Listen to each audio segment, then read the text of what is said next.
had a quite nice presentation up there Thank you. and a really nice panel talk.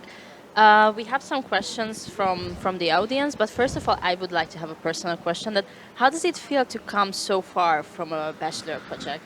It is. It's not even a master; it's a bachelor project. So it's even It's really it's even more step crazy. further. Yeah, I mean, I think that one of the things we were not expecting is the growth that we have experienced. I mean, as I said, we went from 5 to 13 in less than a year, and we have now landed funding. We are ready to go. So it really was one of the things that has impacted us the most, but it's also made us the most proud to see that this is really growing, and that to see that we're really getting so close to put this out into the world and help with all the things we want to help with, right?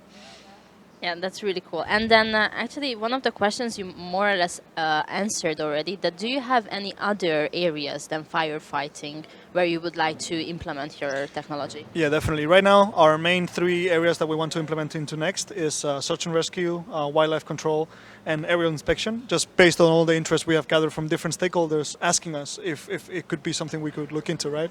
But at the end, the implementation is limitless. It's just we have to retrain our models to look for different databases and to look for different things, but at the end, it's just as much as we can think of, right? So the implementation is limitless.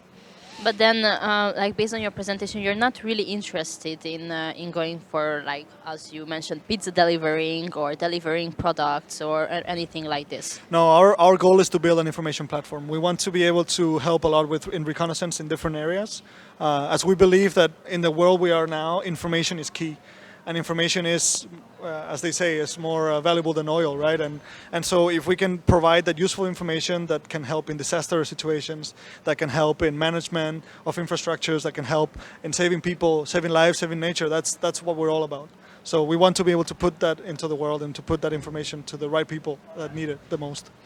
And then one more question is that do you also like provide people who know how to, for example, fly the drones and analytical like cost, or only the drones and the information what you sourcing? Well, we have actually built an autonomous system, so you do not need operators. That's the whole point of this. So the point we're trying to raise is that we want to give a system that you can give to a user, and all they have to engage in is just selecting an area of interest and then waiting for that drone to give them that representation onto the map, right? So all they have to do is wait for the drone to do the work for them.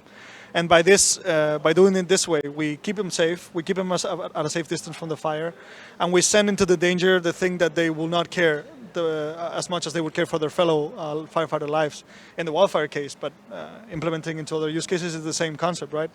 Is be able to give something that is easy to use, useful, and then that they don't really need to put a lot of effort into operating. Well, thank you so much for your time and Thank you very being much. here, joining us, and hope to see you next year. Yeah, thank you Have a very nice much. day. Hope to see Bye. you next year too. Just take this. Thank you so Thank you much. very much.